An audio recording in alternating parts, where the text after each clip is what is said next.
focus on how hemochromatosis is diagnosed, with an emphasis on the most common form, type 1.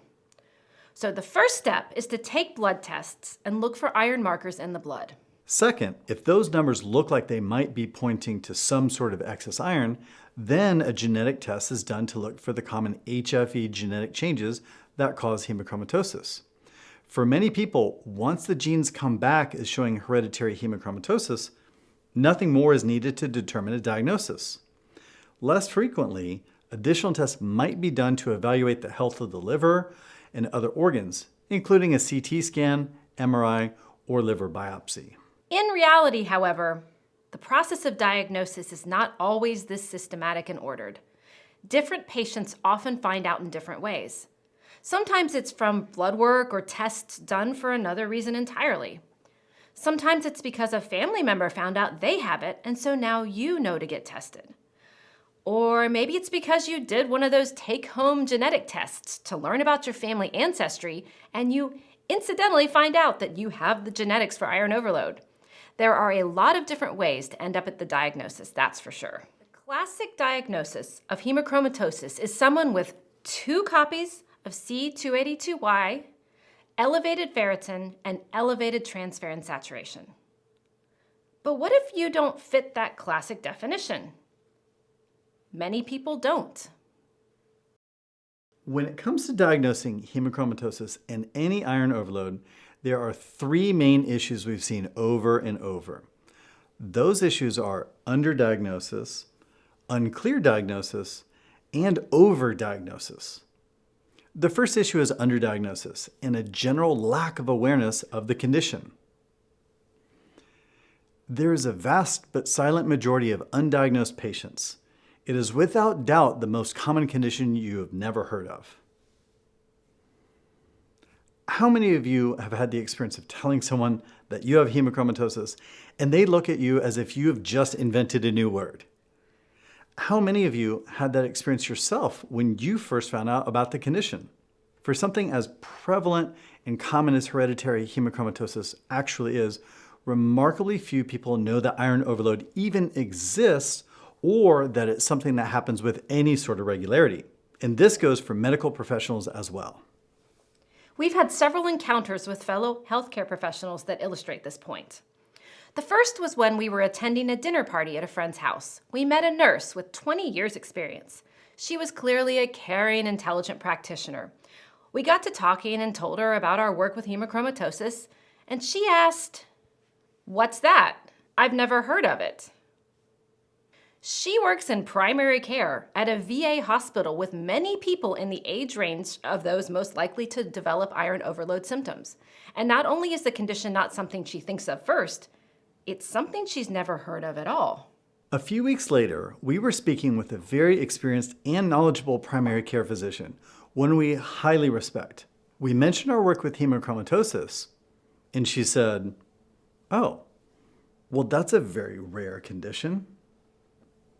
But then I told her that just the prior week, I'd spoken with someone who had a ferritin level of several thousand, and she was shocked to learn a person could have a ferritin that high.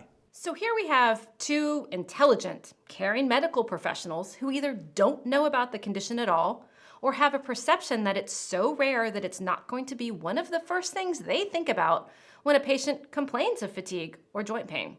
It might not be something they think about when someone has elevated liver enzymes or prediabetes. It might not cross their minds to add an iron panel onto the routine blood work just in case. This lack of awareness leads to underdiagnosis because the doctor didn't think to run the tests because they think the condition is too rare to check for, or because it simply didn't cross their minds to think about it. This is not to say that healthcare providers aren't smart, or that they're just being jerks or doing it on purpose. We know firsthand how little attention was given to this topic in medical school.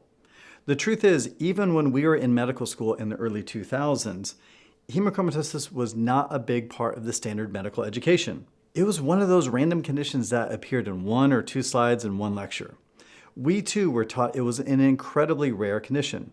We learned about it as one of those novelty conditions you needed to know in case it showed up on a board exam question, but not because you could expect to see it in your everyday practice. High iron is not a focus in medical education. This might be in part because so many of the genes and understanding of hemochromatosis didn't happen until the late 1990s or early 2000s. Many doctors in practice today probably finished school before this condition was even understood, so no wonder it wasn't a part of their training. And if it's not a part of your training or everyday practice, it would make sense that some doctors aren't up on the exact ways to go about diagnosing the condition. They might not know which tests to run or in what order, leaving the patient underdiagnosed, never knowing they have iron overload. I hear stories like this all the time in my practice when patients are telling me about the story of their diagnoses. This is why sometimes a proper diagnosis can take decades. And as we now know, time is of the essence. The earlier a diagnosis, the better your chances to prevent permanent damage. This is why hemochromatosis awareness is so important. And this is why we are providing information like this course and other materials in our books and our website. We want to arm you with information so you can help educate and spread the word that this is not an obscure, rare condition. It impacts real-life people just like you. The second issue is unclear diagnosis. Remember that classic definition of hemochromatosis, which is someone with 2 copies of C282Y gene, elevated ferritin, and elevated transferrin saturation? Well, some patients check off some of the boxes, but not all. In working with real people and not just stereotypical characters in a textbook, the reality is a lot messier than you might think. When someone doesn't fit a definition, the healthcare system may not know what to do with them. If their diagnosis isn't clear, I've heard many stories of patients being dismissed and told, iron isn't your problem, when in fact, later it turns out that it is. Likewise, the genetic test for hemochromatosis can cause a lot of confusion for a doctor who might not be aware of the shades of gray and how this condition can manifest. Many people with only 1 copy of the gene or with unusual lab results may still experience high iron symptoms. Their need to lower iron may be similar to those with a clear-cut hemochromatosis diagnosis. Just because you only have 1 gene doesn't automatically rule out iron overload. In fact, my own story is that I only have 1 copy of the genetics, but I have elevated iron if I'm not careful. I feel immediate symptom relief after a phlebotomy and benefit personally from the dietary and supplement strategies to keep my body healthy. Look at these survey results from a 2017 study asking 2,000 people with diagnosed hemochromatosis what their genetics were. You will notice only 50% had the classic genetics of 2 copies of C282Y. Many other genetic combinations also resulted in clinically relevant symptoms and impacts on their lives. For example, I recently met someone with only 1 copy of H63D. That's supposed to mean nothing, but this person's starting ferritin was over 700. Even if someone doesn't fit the textbook definition, iron can still harm them. The third and final issue is one of overdiagnosis. Now, this isn't something you're going to read about anywhere else, but it's something we see a lot. Overdiagnosis is our name for what happens when everything is blamed on iron. Sometimes practitioners and patients take it a bit too far. For example, routine labs might show serum iron or ferritin are high, but no other markers are off. Everyone panics, they do a ton of phlebotomy, cut out all iron from their diet, and they end up anemic and feeling worse. There's a lot of other reasons why iron levels can be elevated that has nothing to do with iron overload. For example, it's very common to see high ferritin when someone is sick because of ferritin's relationship to the immune system. Another example is serum iron can be high because someone just took a multivitamin with iron in it. Also, just because you have hemochromatosis doesn't necessarily mean that all of your symptoms can be caused by iron. You can still get sick with other things at the same time. Iron is very important, but it's not everything.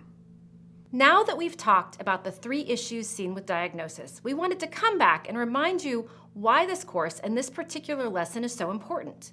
We want you to understand as much as you can so you can advocate for yourself.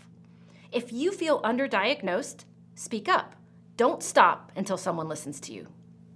If you feel like you have an unclear diagnosis, speak up. Don't stop until someone listens to you.